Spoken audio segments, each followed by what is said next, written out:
October 6, 2011 ಈ ಚಿತ್ರ ಬರುತ್ತೆ.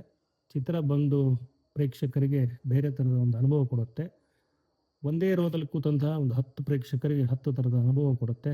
ಆದರೆ ಅದರಲ್ಲಿ ಒಂದು 2-3 ಜನಕ್ಕೆ ತುಂಬ ಇಷ್ಟ ಆಗಿಬಿಡುತ್ತೆ ಈ ಸಿನಿಮಾ. ಉಳಿದ 6-7 ಜನಕ್ಕೆ ಅಪ್ಪು ಅವರ ಆ ಥರದ ಸಿನಿಮಾ ಅಲ್ಲ ಇದು, ಈಗ ಯಾಕೋ ಇದು ಸೆಟ್ ಆಗ್ತಿಲ್ಲ ಅಂಥೇಳಿ ಅವ್ರಿಗೆ ಅನ್ಸಕ್ಕೆ ಶುರು ಆಗುತ್ತೆ. ಈ ಥರದ ಭಾವನೆಗಳು ಬಂದ ಕಾರಣಕ್ಕಾಗಿ ಈ ಒಂದು ಸಿನಿಮಾ ನಿರೀಕ್ಷೆ ಮಟ್ಟಕ್ಕೆ ಹೋಗಲಿಲ್ಲ ಅನ್ನುವಂಥದ್ದು ಒಂದು ಮಾತಿದೆ. ಅದು ಎಷ್ಟು ನಿಜ ಎಷ್ಟು ಸುಳ್ಳು ಗೊತ್ತಿಲ್ಲ ನನಗೆ. ಆ ಥರದ ಸಿನಿಮಾ ಹೆಸರು ಪರಮಾತ್ಮ. ಈ ಪರಮಾತ್ಮ ಸಿನಿಮಾದಲ್ಲಿ ಪುನೀತ್ ಅವ್ರನ್ನ ನಾವು ನೋಡ್ತಾ ಹೋದರೆ ಅವರು ಬೇರೆ ಥರನೇ ಕಾಣ್ತಾರೆ. ಬೇರೆ ಥರದ ವೇರಿಯೇಷನ್ ಇದೆ, ಬೇರೆ ಥರದ ಫೀಲಿಂಗ್ಸ್ ಇದೆ. ಎಲ್ಲವನ್ನು ತುಂಬ ಚೆನ್ನಾಗಿ ಎಕ್ಸ್‌ಪ್ರೆಸ್ ಮಾಡಿರುವಂಥ ಸಿನಿಮಾ ಇದು. ಭಟ್ರಿಗೆ ಇದನ್ನು ಬರೆದಾಗ ಏನು ಅನ್ನಿಸ್ತೋ ಗೊತ್ತಿಲ್ಲ, ತಮ್ಮ ಒಳಗಿನ ಪಾತ್ರವನ್ನು ಇಲ್ಲಿ ಇವ್ರ ಮೂಲಕ ಹೇಳಿದ್ರ ಅನ್ನುವಂಥ ಪ್ರಶ್ನೆ ಬರುತ್ತೆ. ಯಾಕಂದರೆ ಬೇರೆ ಥರದ ಒಂದು ಪೆಕ್ಯುಲರ್ ಕ್ಯಾರೆಕ್ಟರ್ ಇದು ಪುನೀತ್ ಅವ್ರದ್ದು. ಆ ಥರದ ಒಂದು ಪಾತ್ರವನ್ನು ಪುನೀತ್ ಅವರು ತುಂಬ ಚೆನ್ನಾಗಿ ನಿಭಾಯಿಸಿದ್ರು. ಜೊತೆಗೆ ದೀಪಾ ಸನ್ನಿಧಿ ಹಾಗೆಯೇ ಐಂದ್ರಿತಾ ರೇ ಇವರೆಲ್ಲ ಸಾಥ್ ಕೊಟ್ಟಿದ್ರು. ಒಳ್ಳೆ ಹಾಡುಗಳಿತ್ತು. ವಿ ಹರಿಕೃಷ್ಣ ಅವರ ಗೀತೆಗಳು ಎಲ್ಲರಿಗೂ ಇಷ್ಟ ಆಗುವಂಥದ್ದು. ಹಾಗೆಯೇ ರಂಗಾಯಣ ರಘು ಇದ್ದರು.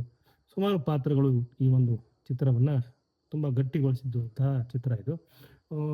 15 ವರ್ಷ ಆಯಿತು ಬಂದು ಈಗ.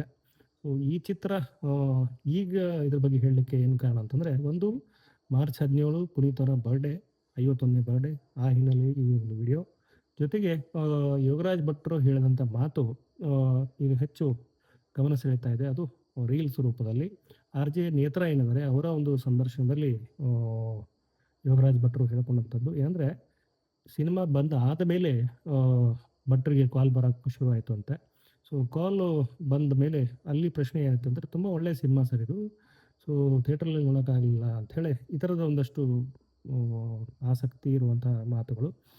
ಭಟ್ರಿಗೂ ಅನ್ಸಕ್ಕೆ ಶುರುವಾಯಿತು. ಒಂದು ಸ್ಕ್ರಿಪ್ಟ್ ನೋಡಿದಾಗ ಹೌದು, ಈ ಸಿನಿಮಾ ಒಂದು ಮಾಸ್ ಆಡಿಯನ್ಸ್ಗೆ ಮಾಡಿರುವಂಥ ಸಿನಿಮಾ ಅಲ್ಲ ಅಂಥೇಳಿ ಅವ್ರಿಗೂ ಅನ್ಸಕ್ಕೆ ಶುರುವಾಗುತ್ತೆ. ಒಬ್ಬರು ಇಬ್ಬರು ಅಸಮಾನ ಮನಸ್ಥಿತಿಯ ವ್ಯಕ್ತಿಗಳು, ಸ್ನೇಹಿತರು ಕೂತು ನೋಡುವಂಥ ಸಿನಿಮಾ. ಹಾಗೆ ನೋಡಿದಾಗ ಎಲ್ಲರಿಗೂ ಈ ಸಿನಿಮಾ ಬೇಗ ಕನೆಕ್ಟ್ ಆಗುತ್ತೆ ಅನ್ನೋವಂಥದ್ದು ಭಟ್ರ ಒಟ್ಟು ಮಾತಿನ ತಾತ್ಪರ್ಯ ಆಗಿರುವಂಥದ್ದು. ಹಾಗಾಗಿ ನನಗೂ ಅನಿಸುತ್ತೆ ಈ ಸಿನಿಮಾ ನೋಡಿದಾಗ. ಪುನೀತ್ ಅವ್ರು ಬೇರೆ ಥರ ಕಾಣ್ತಾರೆ, ಆದರೆ ಸೆಳೆತ ತುಂಬ ಚೆನ್ನಾಗಿದೆ ಇಲ್ಲಿ. ಪುನೀತ್ ಮತ್ತು ದೀಪಾ ಸನ್ನಿಧಿ ಅವರ ನಡುವಿನ ಸೆಳೆತ, ಅದು ಪ್ರೇಕ್ಷಕರಿಗೆ ಪಾಸ್ ಆನ್ ಆಗುವಂಥ ಸೆಳೆತ. ತುಂಬ ವಿಶೇಷವಾಗಿ ಪರಮಾತ್ಮ ಅನ್ನುವಂಥದ್ದು. ಈ ಪರಮಾತ್ಮ ಬಂದು 15 ವರ್ಷ ಆಯಿತು. ಅಪ್ಪು ಅವರ 51ನೇ ಜನ್ಮದಿನ. ಪುನೀತ್ ಅವ್ರಿಗೂ ಈ ಸಿನಿಮಾ ಇಷ್ಟ ಆಗಿತ್ತು ಅನ್ನುವಂಥದ್ದು.